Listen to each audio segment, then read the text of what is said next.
The first big Madden 25 update is officially here, and I'm going to go over everything you need to know about it. We got a bunch of gameplay updates. We've got some updates to the different game modes. Today also kicks off Season 2 of Madden 25 and Ultimate Team if you play that, and we got some new face scans and more. Now, if you're new to the channel and you never want to miss out on any of these important updates that we get every single month, make sure to subscribe and turn the bell icon on so that you're always up to date with everything that is changed or added to the game. You know that more than half of you that watch the videos aren't subscribed, so you could be missing out on some very important videos. So let's kick it off with the gameplay updates. Now, the first thing in the blog notes today is that they made some playbook updates, mainly here to the Philadelphia Eagles playbook. They actually added a lot of stuff to this playbook, as you can see up on the screen right now. They added a number of plays to the gun tray open, to the gun trips tight end flex, to the gun tight Y off weak. They also added some important plays to the bunch X nasty, and it says they added 21 plays to the gun normal Y off close. So if you are an Eagles playbook user, there's a ton of new plays in there, and the Eagles do have about a top 10 playbook in the game, at least before the update, so this playbook could be a lot better now. I'll have to take a deeper look, but they definitely do have one of the better playbooks in the game. Now, one of the biggest gameplay updates right out the gate for this game is that they added the revamped passing mechanic from College Football 25. So we now have that additional passing mechanic in the game. I really like it. It gives you by far the best ball trajectory, and it actually feels like you can drop passes into the bucket much better. You can throw deeper fades much better. You can really get a lot more air under the ball, and it has some pretty good pass leading. So I personally like that one the best. I'm glad that they brought that over to this game. And it says here they also addressed an issue giving receivers a speed boost when using custom stems and then smart routing. And it says we made the speed boost much harder to achieve, and we're working on a fix for a future title update. There's also additional change coming soon that will further balance which route segments will be able to be customized. Now, this is the same thing they did in College Football 25. However, there is still a way to achieve this, as they're even kind of hinting at right here. It's not the same exact way that you could do it before, but there is still a workaround for this. So we're going to unfortunately have to wait even longer for them to fully get this out of the game. And they also added the new switch stick delay option for Madden as well. Again, they just added this with college football last week, and they have now brought that over to Madden, so you can put a delay on the switch stick or disable it altogether. Then this will help you from accidentally switching too quickly after the ball is snapped onto the wrong player. Now let's talk about some issues that they fixed. It says they fixed an issue where a receiver would go offsides and run off the field caused by using a hot route on an auto motion player. That was actually a pretty big glitch. Not a lot of people knew how to use it, but I'm glad that they got that fixed pretty quickly. They fixed an issue causing a man coverage defender to get caught out of position against cheat motion in the bunch wide nasty. They fixed an issue causing the left tackle and tight end to collide on strong jumbo PA spot. And they made a variety of improvements to the play art and the play call screen, because some of it was a little buggy. Now really quickly before we continue on, I do want to let you know that we are still sponsored by Underdog Fantasy. They've been a huge supporter of the channel, and if you like sports and you like winning money, then you've got to be on Underdog Fantasy playing their pick'em game. Basically, all you have to do is pick higher or lower on a wide variety of player stats, and if they hit, you can win some big money. And with NFL Week 1 kicking off this week, they're throwing out amazing specials. They're going to give you Travis Kelce on Thursday to get a single yard. That means all he needs to do is get 1 yard, and that's it, you win. And on Sunday's games, they're going to give you Dak Prescott to get a single yard. All he has to do is pass for 1 yard, and that's it. Now, these specials are for new users and existing users, and no matter when you sign up, there's going to always be a free play like this to take advantage of. So if you sign up a few weeks from now and you're just now seeing this video, there will still be a 1 yard special at all times that you can take advantage of. And if you sign up using my code RAY, R-A-Y, they're going to also give you up to $1,000 in bonus cash on your first deposit, and you just cannot beat that. They also did an update to make the online kick meter the new multimeter. So I don't know if you can actually change this online or not, but it says that the online default is the new kick meter, which is much harder. I actually like it because I think long field goals shouldn't be a guarantee. Not sure if you can change this, but I'm assuming you probably can't because you can't do it in college, but also college does not have the other kick meter option anyway. So we'll have to kind of test that and see.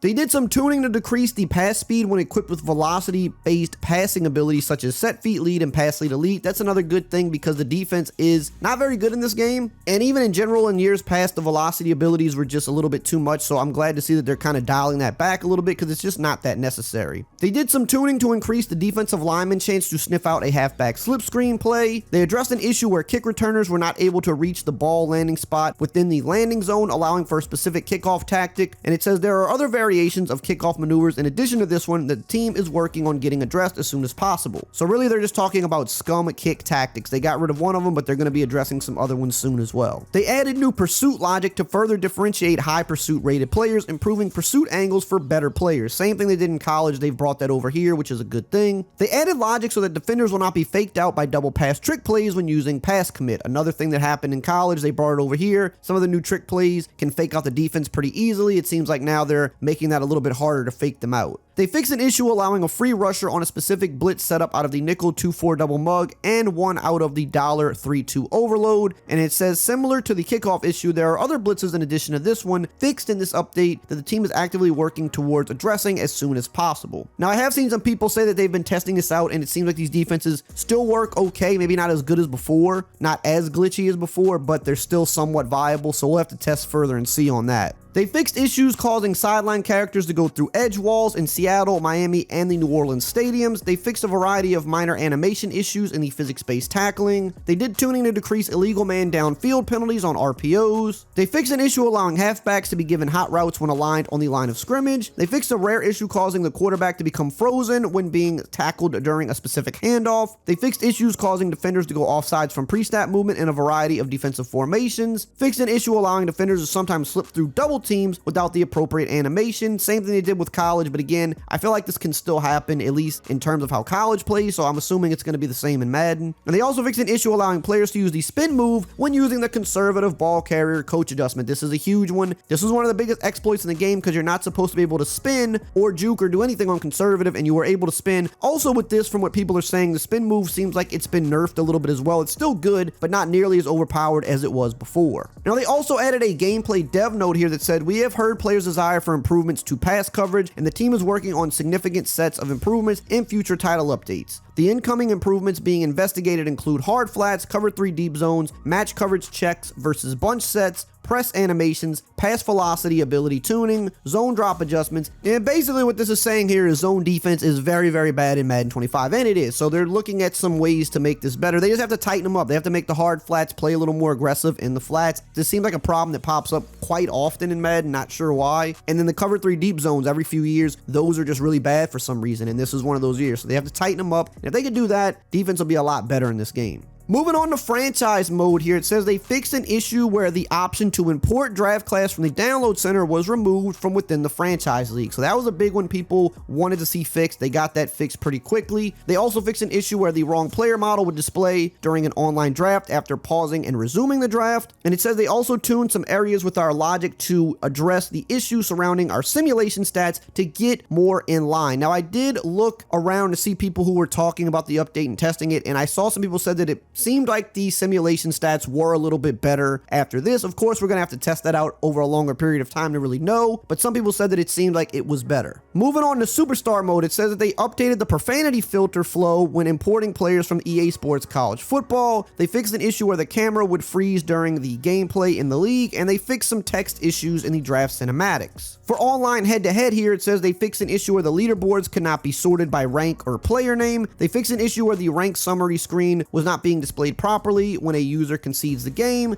They fixed an issue where the incorrect rank icons were being shown in ranked leaderboards. Fixed an issue where the top 100 leaderboards did not update to the correct rank icons. And they fixed an issue where users were set to bronze or silver in the division leaderboards despite being in placement matches or unranked. Now they also made some presentation updates which I'll pop up on the screen here. Most of these just sound like bug fixes, but they did add the new Brazil stadium to the game, which is pretty cool, so you can now play in that. And it says that they also resized the celebration mechanic wheel to be smaller and moved away from the center of the screen, so I'm guessing just more visually appealing there. Moving on to player likeness, so we did get a decent amount of player likeness in this game. We got some updated guys and we got some rookies, and for some reason they didn't list them all here because I was able to find some that weren't listed on the website. So first up, we've got Joe Burrow. I'm actually surprised that they got him updated this quick with his new look. I'm not sure how long he's really gonna rock this look though, but really surprised that they got this in the game so quickly because that means they had to scan him, you know, within the last like month or two. too. So he is now updated with his new blonde buzz cut. They also finally added Breece Hall's likeness to the game. He was not listed on the website, and he was one of the most requested players that people wanted to see in the game because he's one of the better running backs in the league. So his likeness is now in the game. They also added Rashee Rice's likeness to the game. Again, he was not listed on the site. So I'm going through and trying to find as many players as I can. I've looked through a lot of the ones that needed updates. These were some of the existing players that I was able to find. They still didn't update guys like George Pickens, Najee Harris, Jackson Smith-Njigba, Tank Dell. Those guys still have the generic scans. These are the current players that they updated. They also updated Kenny Clark for the Packers, guy that's been in the league for a while. He now has his player likeness in the game as well. Moving on to the rookies here, they added Brock Bowers to the game. He was one of the bigger first round guys that was not in at launch. Now he is officially in the game. They also added Chiefs wide receiver Xavier Worthy to the game as well. Something I found pretty interesting here is he has all of his neck tats. So we're starting to see more players get their tattoos in the game, especially with the face scans. When they have neck tats, we're seeing a lot more players get these when they get their new scans in the game. So I'm curious if this is going to be an ongoing thing, but they're definitely trying to get more of those in the game. I know they have to get the rights for them and stuff like that. So looks like they're definitely working on that. Speaking of that, Ricky Pearsall is in the game as well for the Niners, and you will notice when we swivel him around that he also has his neck tattoo in the game as well. So again, it seems like they are working on that. Crazy what just happened to this guy a few days ago. It sounds like he's recovering pretty well, but that was insane. We also got Quinyon Mitchell of the Eagles. He is now in the game as well, the cornerback for the Eagles. I believe he was a first round draft pick. The other rookie cornerback, which I think he was a second round pick, is Cooper DeJean. He is also in the game, also not listed on the site for some reason, but he is in the game, so you can see him right there.